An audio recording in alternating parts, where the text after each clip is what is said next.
새 언약을 보자 영원한 성령이라는 제목으로 말씀을 전하고자 합니다.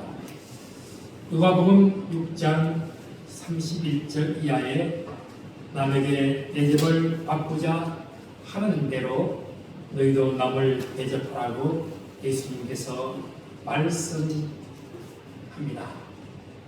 너희를 사랑하는 자만을 사랑하면 칭찬받을 것이 무엇이냐? 죄인들도 사랑하는 자는 사랑합니다. 오직 너희는 원수를 사랑하고 선대하여 아무것도 바라지 말고 주라. 그러면 너희 상이 클 것이요 또 지극히 높으신 이의 아들이 된다고 했습니다. 지극히 높으신 하나님께서 세상을 향하여 원수를 사랑하고 선대하며 바라지 말고 주라 말씀하시며 예수님께서는 세상에 보내시어 창조의 완성으로 죄인 우리를 지극히 사랑하사 믿기만 하면 구원하신다는 창조 원리를 선포합니다. 마음을 바꾸면 관계가 바뀝니다. 진실하고 평화로운 감정을 창조하려고 생각을 바꾸는 법을 배우는 것이 필요합니다. 예를 들어서 예수님께서 제자들에게 이렇게 말하는 것을 생각해 보십시오. 나는 나를 경멸하는 사람들을 경멸한다. 그들과는 아무것도 하고 싶지 않다. 사람들이 나를 평가하면 나는 무척 화가 난다. 주변 사람들이 이토록 적대적인데 내가 어떻게 평화로울 수 있겠느냐? 말도 안 되는 상상이지 않습니까? 왜냐하면 예수님은 우주에서 가장 높은 사랑, 곧 하나님이 세상을 이처럼 사랑하사 독생자를 주셨으니 누구든지 예수 믿으면 멸망하지 않고 영생을 얻으라고 말씀하셨기 때문입니다. 예수님은 어심과 저기를 가진 사람들이 있는 곳에 사랑을 가져왔고 그분의 인재만으로도 주변 사람들의 삶이 변화하고 소망과 믿음으로 살아감으로써 하나님 나라에 들어가는 것입니다. 하나님과의 관계는 우리 예수님 안에 이루어지며 찬양과 존경으로 우리 모두가 하나가 되는 것입니다. 우리의 사고 패턴을 바꾸고 자아의 욕구를 줄이며 하나님과의 관계를 갖는 것이 혼자서는 아무것도 할 수 없기 때문입니다. 그래서 히브리서 9장은 구약 제사의 불완전한 제사에 대한 다시 말씀합니다. 또한 예수 그리스도의 완전한 희생 제사가 요구될 수밖에 없음을 강조하고 새 언약의 보좌이신 영원하신 성령으로 흠없는 자기를 하나님께 드린 그리스도의 피, 완전하고 영원한 예수 그리스도의 속죄 제사인 십자가의 대속으로 옛 언약 아래에 있었던 성소의 시상을 다시 예를 들고 있습니다. 더 이상 짐승의 피로 제 용서가 아니라 예수님의 피로 제 삶의 엄정이 새 언약의 완성이 되며 주님의 피가 모든 성전 안에 기물이 깨끗하게 되고 새롭게 변화되고 완전하게 되는 것입니다. 그러므로 예수 그리스도는 죄를 단지 가리는 것이 아니라 죄를 없게 하시려고 세상 끝에 오신 것으로 완전하고 영원한 속죄를 들으셨던 것입니다. 그래서 새 언약의 보좌이신 영원한 성령께서 예수 그리스도 안에 계십니다. 그래서 9장 1절 말씀을 읽읍시다. 첫 언약에는 성전 에포드가 세상에 속한 손수와 1절에서 첫 언약에도 숨기는 예법이 있다고 소개합니다. 성령과 진리로 들어지지 않는 예배는 예배가 아닙니다. 하나님은 영이시면 신령과 진정으로 예배를 드려야 합니다. 예법은 세상의 일반 종교와 다를 법이 없습니다. 교회에 모여 예배를 드리는 것처럼 구약의 성도들도 성막 중심으로 모여 하나님께 첫 언약의 제사를 드렸던 것입니다. 2절 말씀 읽겠습니다. 예배한 첫 장막이 있고 그 안에 정장대와 상과 진설병이 있으니 이는 성소와 비극과 여기서 예배한 첫 장막이 있고라고 하는데 첫 장막이란 모세가 시내 산에서 하나님의 명령과 지시를 따라 세운 성막을 가리킵니다. 구약을 보면요, 하나님의 언약은 시내 산에서 언약의 처음이 아닙니다. 그 이전에 이미 하나님은 아담, 노아, 그리고 아브라함과도 언약을 맺었습니다. 우리가 원시 복음인 예수 그리스도의 오심에 대한 예언인 창세기 3장 15절의 말씀은 내가 너로 여자와 원수가 되고 네 원수도 후손도 여자의 후손과 원수가 되게 하리니 여자의 후손은 내 머리를 상하게 할 것이요 너는 그 발품질을 상하게 할 것이라고 했습니다. 그래서 노아의 무지개 언약, 아브라함의 할례 언약의 대표적인 예입니다. 하지만 그러한 언약이 체결될 때는 성막에 대한 말씀이 없었습니다. 하나님은 시내 산의 언약에 이르렀어야 하나님의 인재의 상징적 처소로서의 성막을 세우라고 하셨습니다. 이전에는 언약의 당사자가 한 개인이었으나 이제는 과거에 약속하신 대로 그 후손들의 별과 같이 많아졌을 뿐 아니라 그들의 언약 성취의 장소가 되는 약속의 땅으로 행진하는 길에 있었기 때문입니다. 그러므로 하나님은 이제 그들과 함께 나아가기 위해 임재의 상징적인 처소인 성막을 지으라고 하신 것입니다. 민수기서 6장 22절에서 27절 말씀을 읽겠습니다. 여호와께서 모세에게 말씀하여 이르시되 아론과 그의 아들에게 말하여 이르기를 너희는 이스라엘 자손을 위하여 이렇게 축복하여 이르되 여호와는 네게 복을 주시고 너를 지키시기를 원하며 여호와는 그의 얼굴을 네게 비추사 은혜 베푸시기를 원하며 여호와는 그 얼굴을 네게로 향하여 하사 평강 주시기를 원하며 할지니라 하라. 그들은 이같이 네 이름으로 이스라엘 자손에게 축복할지니 내가 그들에게 복을 주시리라. 그리고 그 성막을 통해 이스라엘과 만나고 필요한 말씀과 축복도 주시겠다고 말씀하십니다.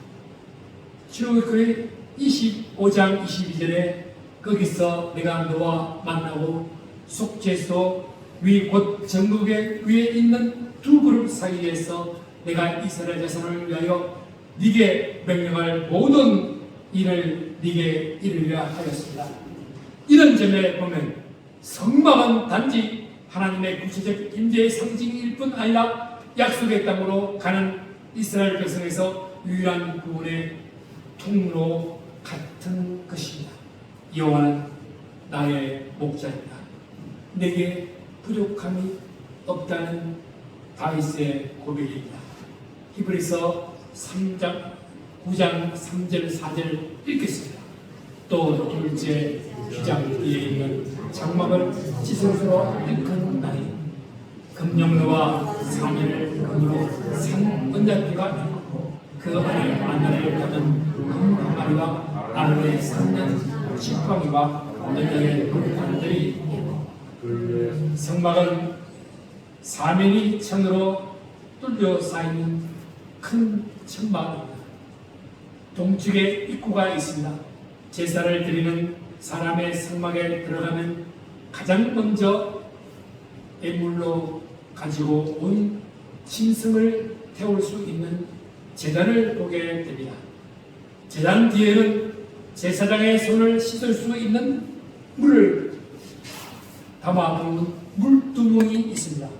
물두멍 뒤에는 사각형 모양의 텐트가 하나 지어 있습니다. 바로 성소입니다. 성소에 들어가면 오른편에 매일 새로 구운 빵을 두는 진설병이 있고 왼편은 7촛대가 있습니다.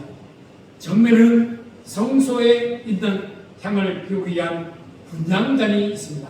바로 그 분향단 뒤에는 두꺼운 천으로 된 커튼이 그 뒤에 공간인 지성소가 분리시켜 줍니다. 성소와 지성소를 나누는 이 커튼을 우리는 휘장이라 부릅니다. 지성소에는 하나님의 법궤라고도 불리는 언약궤가 있습니다. 그 언약궤 안에는 하나님께서 모세에게 언약을 새겨 주신 돌판, 광야에서 먹은 만나를 담은 금 항아리, 그리고 아론의 삭난 지팡이가 있습니다. 그 언약궤 뚜껑에는 날개를 달게 있는 그룹들이 언약궤를 덮고 있는 듯한 형상으로 조각되어 있습니다. 그래서 5절 6절 말씀 읽겠습니다. 그 위에 속죄소를 덮는 영광의 그룹들이 있으니 이것들에 관하여는 이제 낱낱이 말할 수 없느라.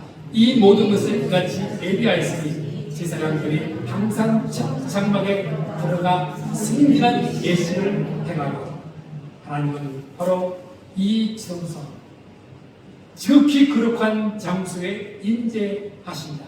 따라서 아무나 지성소에 들어가지 못했습니다.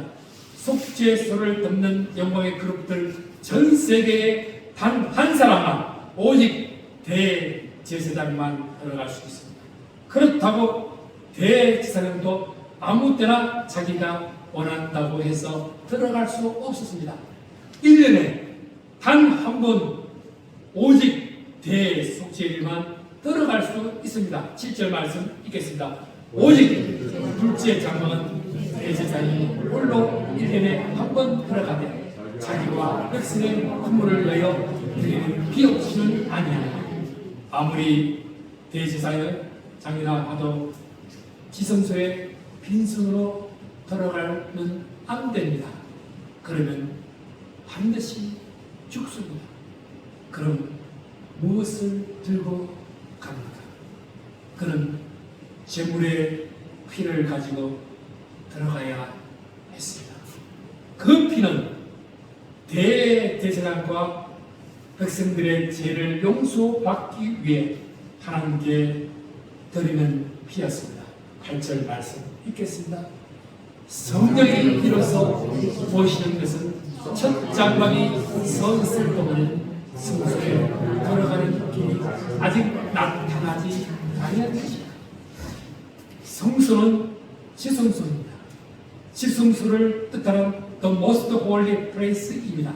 예수님은 어떻게 하나님 계신 지성소에 들어가셨을까요? 구약의 대제사장들은 소나 양 같은 동물들의 피를 가지고 들어갔습니다. 신약의 대제사장이신 예수님은 십자가에 쏟아진 자신의 피를 가지고 들어가셨습니다. 9절 말씀 읽겠습니다. 이 장은 현재까지의 비유이니 이에 따라 애국과 제사는 생기는 자를 그 양심 항상 온전하게 할 수 없나니 주님은 우리를 높이기 위해 가장 낮고 천한 십자가를 지셨습니다. 결론적으로 인간의 죄 문제를 해결은 생명이 죽어야 살 수 있기에 죄의 사함은 피 흘림과 피 뿌림이 되어 정결케 된 것입니다. 죽임 당하신 어린 양의 보혈로서 우리가 정결하게 되었습니다. 10절 말씀 읽겠습니다. 이런 것은 먹고 마시는 것과 여러 가지 씹는 것과 함께 육체의 예법일 뿐만이라 개혁할 때까지 맡겨준 것이다. 하나님의 언약궤는 하나님의 임재와 동행을 의미하고 있습니다. 이스라엘 백성들이 애굽에 나와서 이 언약궤를 앞세우고 행진할 때에 하나님은 언제나 저들과 함께 하셨고 그 언약궤의 발걸음대로 머물거나 서게 되었습니다. 그리고 언제나 그 언약궤를 중심으로 언약궤를 바라보며 장막을 치게 되었던 것입니다. 그래서 11절 12절 말씀 읽겠습니다. 그리스도께서 장래 좋은 일의 대제사장으로 오사 손으로 짓지 아니하는 것 곧 이 창조에 속하지 아니한 더 크고 온전한 장막으로 말미암아 염소와 송아지의 피로 하지 아니하고 오직 자기의 피로 영원한 속죄를 이루사 단번에 성소에 들어가셨나이다. 예수님의 피는 거룩하고 흠이 없으신 영원한 속죄, 죄를 속하여 주심을 이루실 것, 오직 자기 피로 영원한 속죄를 이루사 단번에 성소에 들어가셨던 것입니다. 그래서 13절 14절 읽겠습니다. 염소와 황소의 피와 및 암송아지의 죄를 부정한 자에게 뿌려 그 육체를 정결하게 하여 거룩하게 하거든 하물며 영원하신 성령으로 말미암아 흠없는 자기를 하나님께 드린 그리스도의 피가 어찌 너의 양심을 죽인 현실에서 깨끗하게 하고 살아계신 하나님을 섬기게 하지 못하겠느냐. 구약시대 소나 양과 염소의 피로 이스라엘 백성들의 죄를 용서받았다면 하물며 하나님의 아들이신 예수님께서 우리를 위하여 흘리신 피가 용서하지 못할 죄가 무엇이겠습니까? 아직도 내 죄가 용서받지 못한다고 의심하신 분이 계십니까? 다시 말합니다. 9장 14절 기억하고 배우고 또 배우고 배웁시다. 같이 배웁시다. 하물며 영원하신 성령으로 흠없는 자기를 하나님께 드린 그리스도의 피가 어찌 너의 영심을 죽은 영실에서 깨끗하게 하고 살아계신 하나님을 섬기게 하지 못하겠느냐. 용서받지 못한 자들은 이 세상에 없습니다. 예수 앞에 나오면 예수 앞에 나오면 모든 죄 사하고 주님 품에 안기어 편히 쉬리라. 모든 사람이 다 예수님의 피로 용서받을 수 있습니다. 옛 언약인 율법을 따르는 우리 모두는 죽어야 마땅한 죄입니다. 그러나 예수님은 십자가에 흘리신 피로 새로운 언약을 세우셨습니다. 그래서 15절 말씀 읽겠습니다. 이로 말미암아 그는 새 언약의 중보자 되시니 이는 첫 언약 때에 범한 죄에서 속량 아래로 죽으사 부르심을 입은 자로 하여금 영원한 기업의 약속을 얻게 하려 하심이라. 인간의 만든 더러움은 인간의 개발한 제품으로 씻을 수 있을지 모릅니다. 그러나 인간의 지은 죄는 우리가 아무리 좋은 초강력 세척제를 만든다고 해도 닦이지 않습니다. 우리의 죄는 오직 예수 그리스도의 피로만 씻음을 얻을 수 있습니다. 예수님의 피를 왜 우리가 보배로운 피, 보혈이라고 부릅니까? 그 피로 씻지 못할 죄가 없기 때문입니다. 그 어떤 죄도 예수님의 보혈에 닦이면 죄를 씻지 않는 것처럼 깨끗하게 씻깁니다. 이것이 바로 보혈의 능력, 주의 보혈, 그렇습니다. 그래서 히브리서 4장 16절에 그러므로 우리는 긍휼하심을 받고 때를 따라 돕는 은혜를 얻기 위하여 은혜의 보좌 앞에 담대히 나아갈 것이라고 했습니다. 때문에 새 언약을 따라 천국을 향해 나아가는 우리 모든 성도들도 문제가 있을 때마다 세상을 바라보지 말고 우리 가운데 계신 성삼위 하나님을 바라봐야 합니다. 새 언약의 보좌, 영원하신 성령이기 때문입니다. 사랑하는 성도 여러분, 우리는 예수 그리스도의 보혈로 말미암아 죄를 용서받는 사람들입니다. 예수님은 우리의 모든 죄를 다 용서하셨습니다. 우리가 과거에 지은 죄, 우리가 현재 지은 죄, 심지어 우리가 미래에 지을 그 모든 죄 중에 우리가 예수님의 보배를 피로 용서받지 못할 죄가 없습니다. 제3의 은혜를 의심하지 마시고 예수님의 보혈의 능력을 믿으시기 바랍니다. 기도합시다. 새 언약의 보좌 영원하신 성령께서 예수님의 죽으심이 헛되지 않도록 하나님의 자녀됨의 믿음으로 나아가는 성도가 되게 하여 주시옵소서. 사순절 5번째 주일을 맞이하여 주님을 생각하며 나에게 주어진 선자를 마시고 어디에서나 내게 맡긴 크고 작은 사명을 감당하고자 주님여 이 손을 꼭 잡고 가옵소서. 예수님의 이름으로 기도합니다.